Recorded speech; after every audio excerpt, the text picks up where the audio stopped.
Hello friends, आप सभी को नमस्कार। मैं हितेश कुमार एक बार फिर से आप सभी का ज्ञानकोश यूट्यूब चैनल में स्वागत करता हूं। आज है 30 जनवरी और 30 जनवरी से जितनी भी करंट अफेयर्स बनेंगी वो हम आज की वीडियो में चर्चा करेंगे। इसका पीडीएफ आप सभी को ज्ञानकोश टेलीग्राम चैनल पर मिल जाएगा या ज्ञानकोश नाम से ही फेसबुक पेज है, आप लोग वहां से भी इसके पीडीएफ को डाउनलोड कर सकते हैं। दोनों का लिंक यानी कि आपका टेलीग्राम चैनल और फेसबुक पेज दोनों का लिंक मैंने डिस्क्रिप्शन में दिया हुआ है, आप लोग वहां से ज्वाइन कर लीजिएगा। चलिए शुरू करते हैं आज की करंट अफेयर्स। तो आज है 30 जनवरी, तो सबसे पहले तो हम पढ़ेंगे कि 30 जनवरी का जो दिन है वो किस दिवस के रूप में मनाया जाता है। तो 30 जनवरी का जो दिन है वो विश्व कुष्ठ उन्मूलन दिवस के रूप में मनाया जाता है।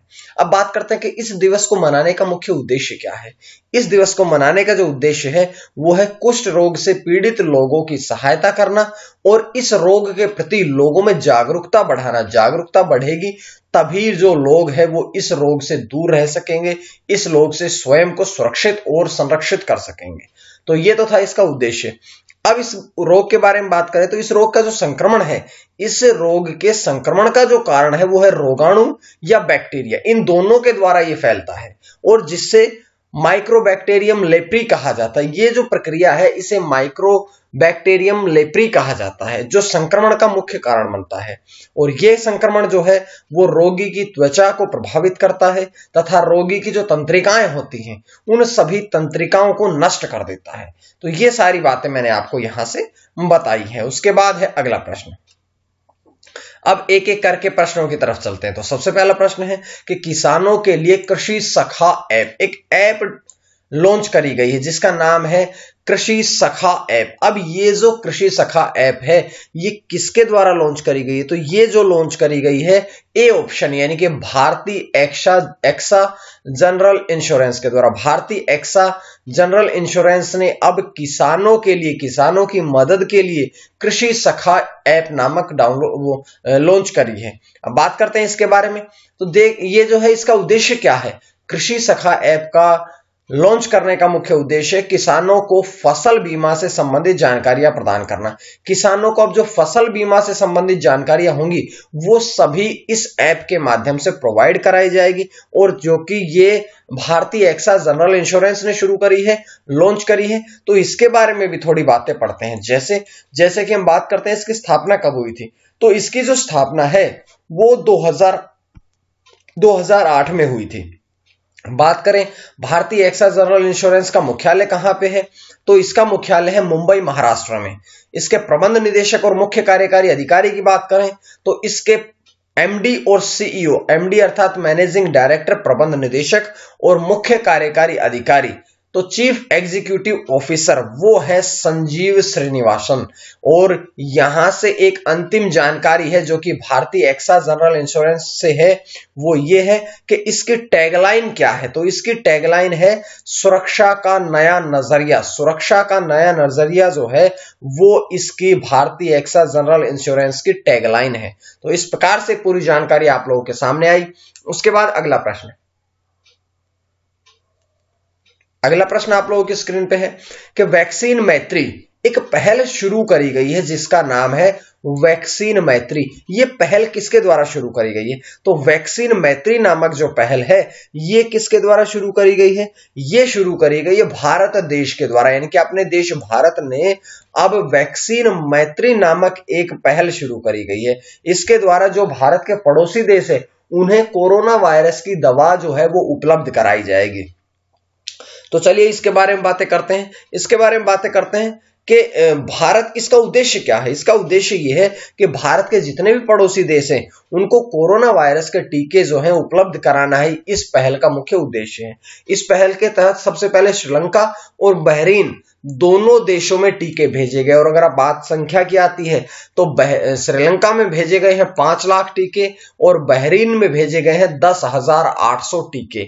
अब केवल बहरीन और श्रीलंका ही नहीं बल्कि इसके साथ साथ मालदीव में भेजे गए हैं 1 लाख, भूटान में 1,50,000 टीके, नेपाल को 10 लाख टीके, उसके साथ बांग्लादेश को 20 लाख टीके, म्यांमार को 15 लाख, मॉरिशस को 1 लाख और सेशेल्स को 15,000 कोरोना वायरस के जो टीके हैं वो भेजे गए हैं। तो ये जानकारियां यहां से थी। लेकिन एक छोटा सा प्रश्न बताता हूं कि अब आपको पता है कि सभी देशों में टीकाकरण शुरू हो चुका है, तो अब जो भारत देश का टीकाकरण पूछा जाता है कि कब से शुरू किया गया, तो भारत ने 16 जनवरी से टीकाकरण अभियान शुरू किया था। तो इस प्रकार से पूरी जानकारी इस प्रश्न से मैं आप लोगों के लिए लेके आया हूं। उम्मीद है आप लोग इसे अच्छी तरह से समझ पा रहे हैं। अगला प्रश्न आप लोगों की स्क्रीन पे, तो अगला प्रश्न है कि विश्व स्तर पर 5वां सबसे मजबूत ब्रांड कौन सा बना है? पूरे वैश्विक लेवल पे, पूरे विश्व स्तर पर 5वां जो सबसे मजबूत ब्रांड बना है वो कौन सा है? वो है रिलायंस जियो, यानी कि ऑप्शन सी जो है कि पूरे विश्व स्तर पर सबसे मजबूत ब्रांड जो है 5वां नंबर पे कौन बना है? ये बना है आपका रिलायंस जियो। और इसके साथ साथ जो शीर्ष पे है वो है फेरारी और कोका कोला, इनके बाद शीर्ष पे है ये, उसके बाद रिलायंस जियो का नंबर आता है आपका 5वां। इसके बाद थोड़ी जानकारी पढ़ते हैं इस प्रश्न से। जैसे कि बात करें रिलायंस जियो का जो कुल स्कोर रहा है वो 100 में से 91.7 रहा है, ये स्कोर रहा है।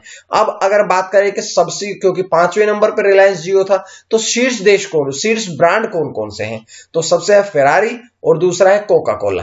अब रिलायंस जियो 5वां बना है, रिलायंस जियो से संबंधित प्रश्न था, तो रिलायंस जियो से संबंधित प्रश्न हम और भी पढ़ते हैं। जैसे रिलायंस जियो की स्थापना कब हुई थी? 15 फरवरी 2007 में। इसका मुख्यालय मुंबई महाराष्ट्र में है। चेयरमैन की अगर बात करी जाए तो चेयरमैन है मुकेश अंबानी, और प्रबंध निदेशक की बात करी जाए तो वो है संदीप दास। इस प्रकार से पूरी जानकारी आपको यहां से मिलती है। उसके बाद बढ़ते हैं हम अगले प्रश्न की तरफ।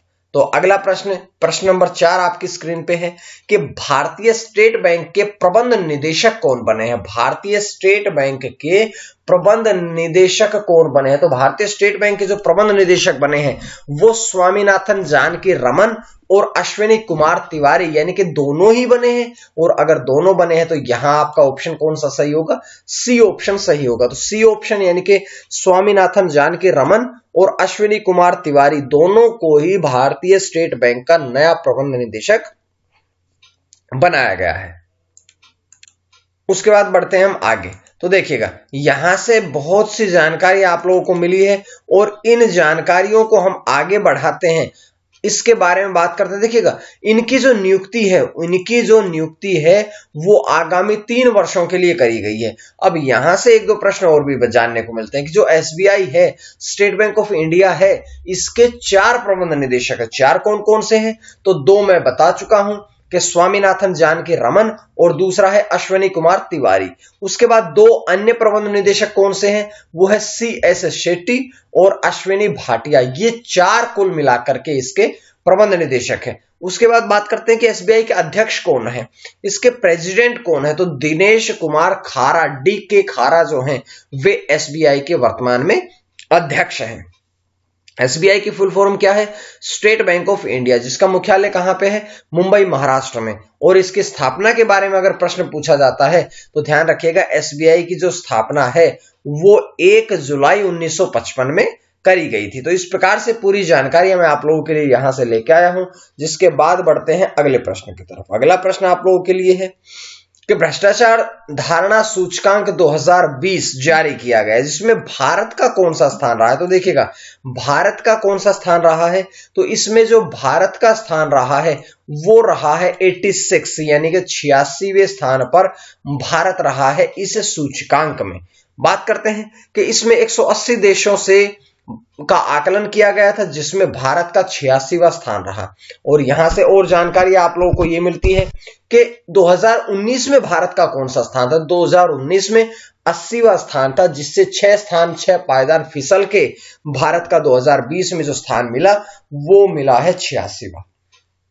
अब अगर बात करें 86वें स्थान पर, तो 86वें स्थान पर केवल भारत ही नहीं बल्कि भारत के साथ कुछ अन्य देश भी संयुक्त रूप से 86वें स्थान पर। कौन कौन से हैं? तो सबसे पहला बुर्किना फासो, मोरक्को, पूर्वी तिमोर, त्रिनिदाद, टोबैगो और तुर्की, ये सारे देश हैं जो कि 86वें स्थान पर भारत के साथ बने हुए हैं। अब यहां से देखिएगा शीर्ष स्थान पर कौन कौन से देश है। शीर्ष स्थान पर कौन कौन से देश रहे, तो सबसे पहला न्यूजीलैंड और डेनमार्क, दोनों के दोनों जो हैं वो पहले स्थान पर रहे हैं संयुक्त रूप से। उसके बाद सबसे नीचे स्थान पर कौन सा रहा, वो रहा है सोमालिया और सूडानी। ये दोनों देश जो है वे भ्रष्टाचार धारणा सूचकांक 2020 में सबसे नीचे के पायदान पर रहे हैं। इसके बाद देखिएगा ये जो सूचकांक है किसके द्वारा जारी किया गया, तो ये सूचकांक ट्रांसपेरेंसी इंटरनेशनल द्वारा इसे जारी किया गया है। तो ये जानकारी हमें यहां से मिलती है। उसके बाद देखिएगा अगले प्रश्न की तरफ बढ़ते हैं कि ट्रांसपेरेंसी इंटरनेशनल के बारे में पढ़ेंगे कि भाई इसका मुख्यालय कहां पे है। इसका मुख्यालय बर्लिन जर्मनी में। अध्यक्ष कौन है, डेलिया फेरारी रूबियो, और इसकी स्थापना कब हुई थी, 4 मई 1993 में। 4 मई 1993 में इसकी स्थापना करी गई थी। तो उसके पश्चात अब बढ़ते हैं 5 प्रश्न के पश्चात। आपको पता है हम आज का प्रश्न के जवाब देते हैं, उसके बाद पिछले प्रश्न का जवाब देते हैं। आज का प्रश्न पूछते हैं, साथ में पिछले प्रश्न का जवाब देते हैं, उसके बाद आगे की करंट अफेयर्स को पढ़ते हैं। तो आज पढ़ेंगे आज का प्रश्न। आज का प्रश्न है कि कपड़ा मंत्रालय में सचिव कौन बने हैं। 4 ऑप्शन आप लोगों के सामने है। कपड़ा मंत्रालय में सचिव कौन बने हैं, आप लोगों ने अपने कमेंट करके बताइएगा अपने जवाब को। जिसके बाद देखिएगा हम बढ़ते हैं पिछले प्रश्न की तरफ।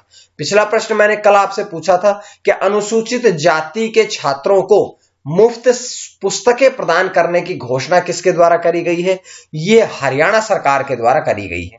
तो ये जवाब आप लोगों का बिल्कुल सही था। अब बढ़ेंगे छठे प्रश्न की तरफ। छठा प्रश्न है कि विश्व की सबसे ज्यादा बिकने वाली वाहन निर्माता कंपनी कौन सी है। विश्व की सबसे ज्यादा बिकने वाली वाहन निर्माता जो कंपनी बनी है वो बनी है टोयोटा। टोयोटा यानी कि ऑप्शन ए आपका सही रहेगा। ऑप्शन ए जो है वो आपका यहां से सही रहेगा। टोयोटा ने पहले स्थान पर आने के लिए वोक्सवैगन कंपनी को पीछे छोड़ दिया है और पिछले 5 साल में पहली बार टोयोटा जो है वो इस पद पर पहुंची है। तो चलिए बात करते हैं इसके बारे में थोड़ी और जानकारियां जैसे कि जापान की टोयोटा मोटर्स कॉर्प जो है वो इस पर सबसे पहले स्थान पर पहुंची है।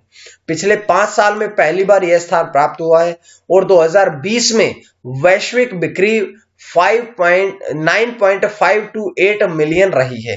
दूसरे स्थान पर वोक्सवैगन रही है जिसके 9.305 मिलियन वाहन 2020 में बिके हैं। हालांकि दोनों ही कंपनियों की डिक्रीज हुई है, नकारात्मक हुई है, यानी कि पिछले वर्ष से थोड़े से कम बिके हैं, लेकिन फिर भी टोयोटा ने वोक्सवैगन को पीछे छोड़ दिया है। अब देखिएगा टोयोटा ने पीछे छोड़ दिया तो टोयोटा के बारे में थोड़ी बातें पढ़ते हैं कि इसकी स्थापना कब हुई थी, 28 अगस्त 1937 में। मुख्यालय कहां है, इसका मुख्यालय है टोयोटा सिटी जापान में। और इसके चेयरमैन की अगर हम बात करें तो ताकेशी उचियामड़ा जो है वे टोयोटा मोटर्स के वर्तमान में चेयरमैन है। तो ये सारी जानकारी मैं आप लोगों को यहां से देता हूं। जिसके पश्चात बढ़ते हैं अगले प्रश्न यानी कि 7वें प्रश्न की तरफ। 7वां प्रश्न है कि कोविड-19 रेस्पॉन्स सूचकांक जारी किया गया है, जिसमें अगर हम बात करें भारत का कौन सा स्थान रहा, तो भारत का जो स्थान है वो 86वां स्थान रहा है, यानी कि ऑप्शन ए जो है वो आपका सही रहेगा। जिसके बाद देखिएगा जिसके बारे में और जानकारियां, अगर इसमें 98 देशों में भारत को 86वां स्थान मिला है।